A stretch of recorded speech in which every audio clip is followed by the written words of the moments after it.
Assalamualaikum warahmatullahi wabarakatuh. Jumpa lagi sahabat Pendikar Bocahangon yang dirahmati Allah. Kita bertemu lagi di channel Pendikar Bocahangon bersama saya Gunadi Widi Nur Cahyo. Nah sahabat Pendikar Bocahangon, episode ini merupakan episode yang terakhir atau episode yang ke-8 dari edisi Ramadan. Dan alhamdulillah ke-8 episode edisi khusus Ramadan ini bisa saya hadirkan ke hadapan sahabat semuanya. Mudah-mudahan bisa memberikan manfaat, amin. Nah sehingga total ada 8 episode sudah saya hadirkan ke sahabat-sahabat Pendikar Bocahangon semuanya untuk edisi khusus Ramadan.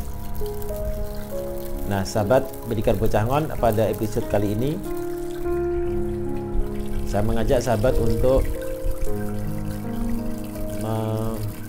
lebih memperdalam atau memahami makna dari hari kemenangan.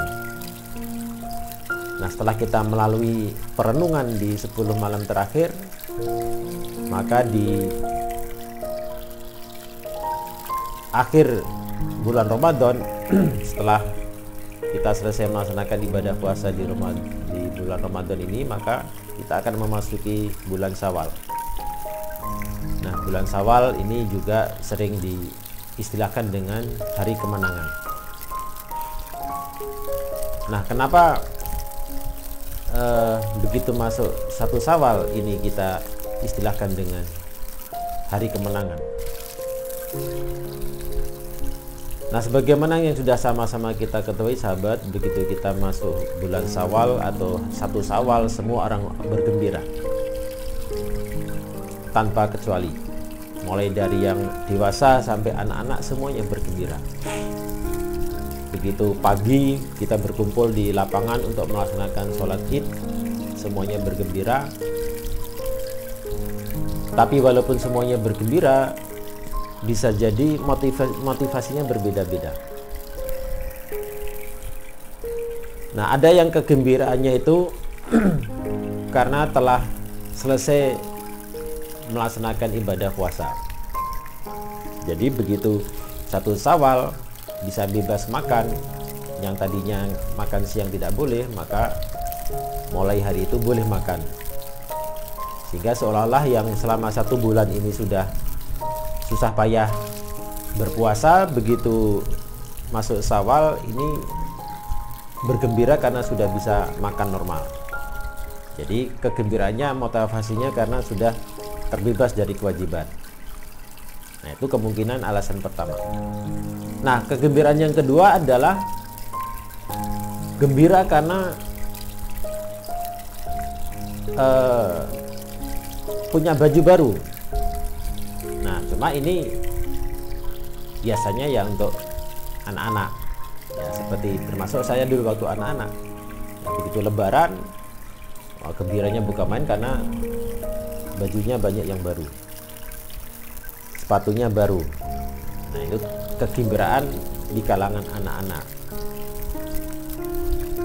ya, walaupun tidak menutup kemungkinan yang dewasa pun ada juga yang seperti itu. Nah, ada juga yang alasannya gembiranya karena bisa berkumpul dengan keluarga, berkumpul dengan orang tua, sanak saudara, silaturahim. Nah, cuma saya mengajak sahabat semuanya, gembiranya kita di hari kemenangan itu sebetulnya bukan yang 3 itu. Ya boleh yang 3 tadi silakan, itu hak masing-masing. Bahkan ketika di lapangan untuk sholat itu tuh mungkin yang tidak berpuasa pun ikut juga gembira, ikut juga sholat itu. Ya itu hak masing-masing untuk ikut bergembira pada hari kemenangan tersebut. Nah, cuma sebetulnya tidak semua yang hadir di lapangan itu semuanya benar-benar meraih kemenangan. Gembiranya iya, semuanya bergembira, tetapi meraih kemenangannya belum tentu. Nah, kenapa?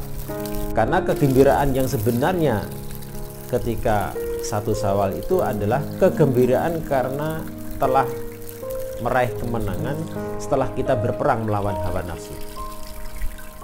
Sebagaimana yang pernah Rasulullah sabdakan bahwa selesai perang Badar, Rasulullah mengatakan kita baru selesai perang kecil, kita akan menghadapi perang yang lebih besar, yaitu perang melawan hawa nafsu. Ya, perang Badar adalah perang yang terjadi pada tanggal 17 Ramadan. Nah, ternyata menurut Rasulullah perang melawan hawa nafsu ketika kita berpuasa itulah peperangan yang terbesar. Maka wajar saja ketika kita sudah selesai melaksanakan puasa Ramadan, maka kita seperti baru menang peperangan. Hanya saja tidak semua orang berhak untuk mendapatkan kemenangan ini, karena setelah selesai Ramadan banyak yang kemudian kembali memperturutkan hawa nafsunya. Karakter imsaknya dia tidak bawa. Sebagaimana yang pernah kita bahas di episode sebelumnya, bahwa puasa boleh berakhir, Ramadan boleh berakhir, tapi imsak jangan berakhir. Imsak ini harus kita bawa terus di 11 bulan berikutnya. Karakter menahan, karena inti dari ibadah puasa adalah menahan. Dengan cara menahan itu maka kita akan mengendalikan dan menguasai hawa nafsu kita. Nah, ketika kita sudah berhasil mengekang, menguasai dan mengendalikan hawa nafsu, maka itulah kemenangan yang nyata. Itulah kemenangan yang sesungguhnya. Itulah kegembiraan yang sesungguhnya. Jadi kegembiraannya itu tidak sekedar karena duniawi, tidak karena sekedar pakaian, makanan, keluarga, tapi karena berhasil mengendalikan hawa nafsu, sehingga dengan cara itu kita akan lebih bisa dekat dengan Allah. Maka itulah kegembiraan kita ketika kita sudah meraih kemenangan, sehingga kita dekat kepada Allah, lebih dekat dengan Allah. Itulah hari kemenangan yang sebenarnya.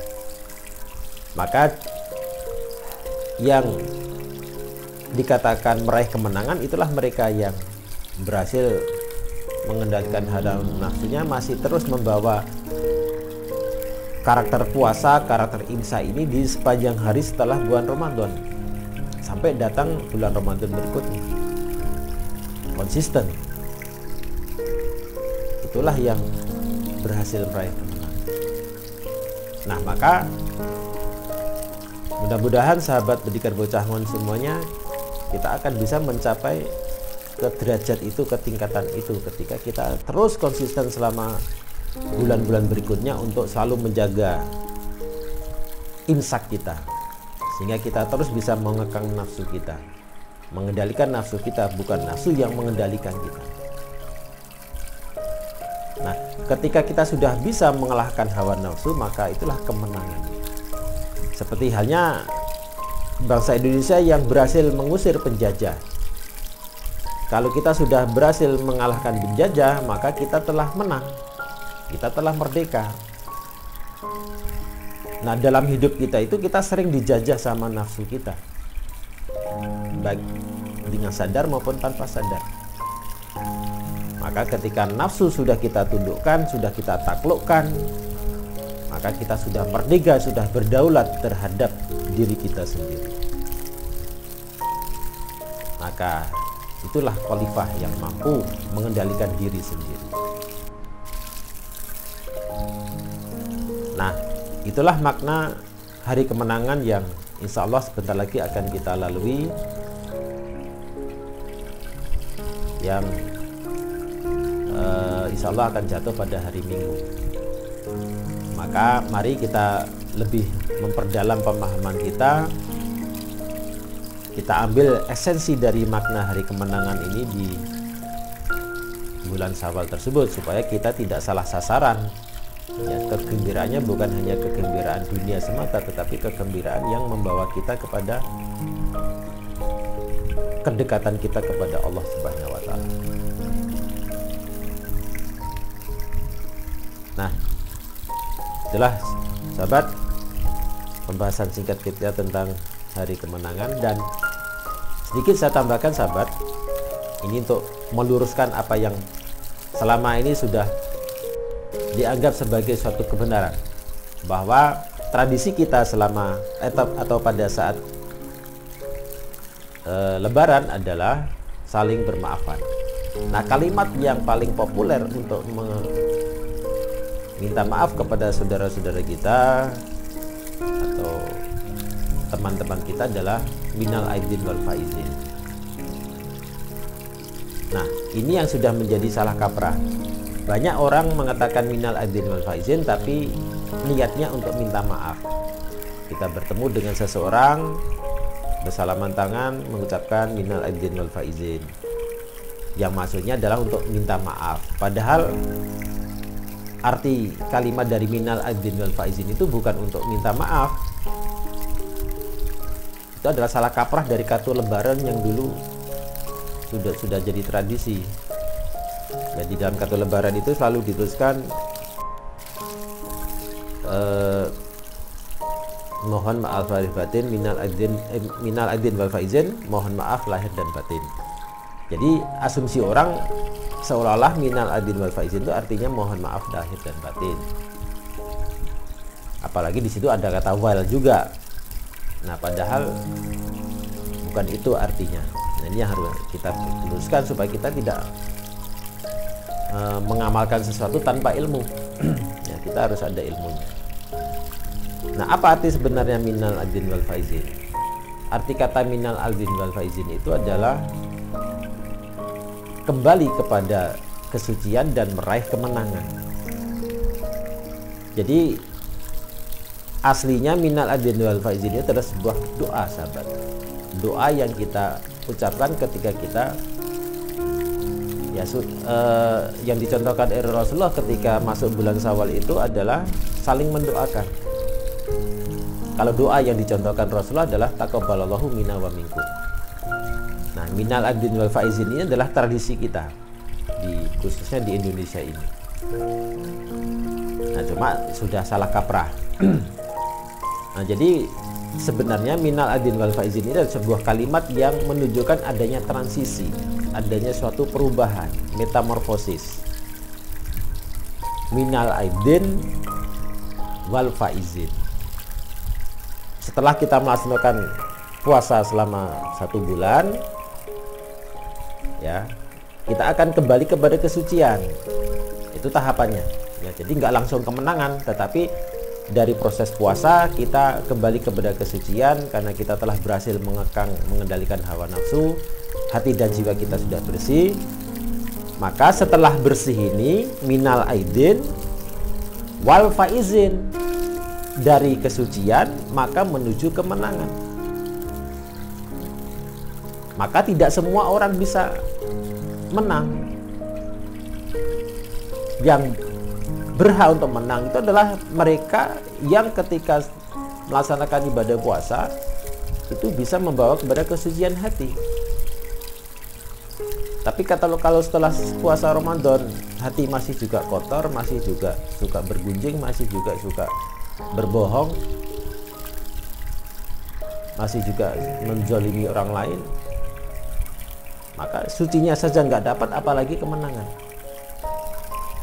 Nah, itu makna dari minal aidin wal faizin. Jadi harus kesucian dulu, hati dan jiwa kita harus bersih dulu, baru setelah minal aidin wal faizin, baru kepada kemenangan. Itulah yang kita rayakan di 1 Syawal. Nah, maka mari kita membiasakan diri untuk membenarkan, meluruskan. Boleh mengucapkan minal aidin wal faizin itu adalah sebagai tambahan setelah kita meminta maaf. Kalau memang niatnya meminta maaf, ya bilang saja minta maaf, mohon maaf lahir dan batin, itu saja sudah cukup. Nah, silakan ditambah minal aidin wal faizin, itu untuk doa. Yang penting kita jangan berasumsi bahwa arti minal aidin wal faizin adalah mohon maaf lahir dan batin.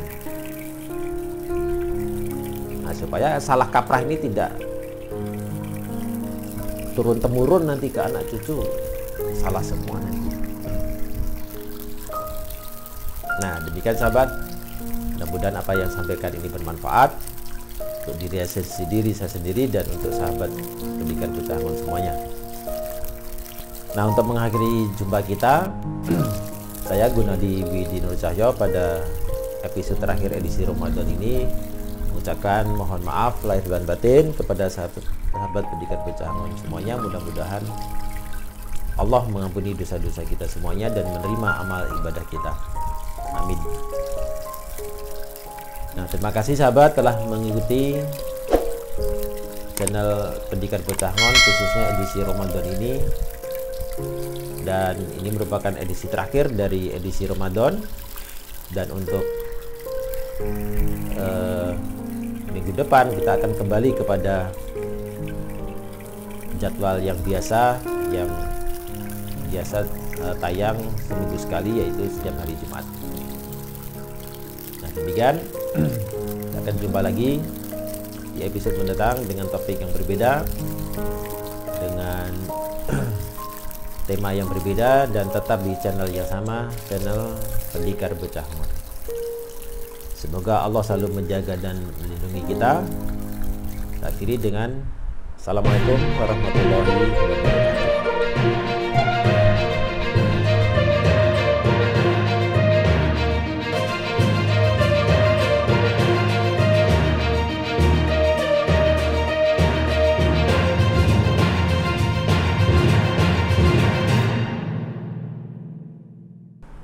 Nah, pada episode ke-8 edisi Ramadan ini tibalah saatnya kita untuk membahas tentang episode ulang. Nah, pada kesempatan ini saya Gunadi Widi Nur Cahyo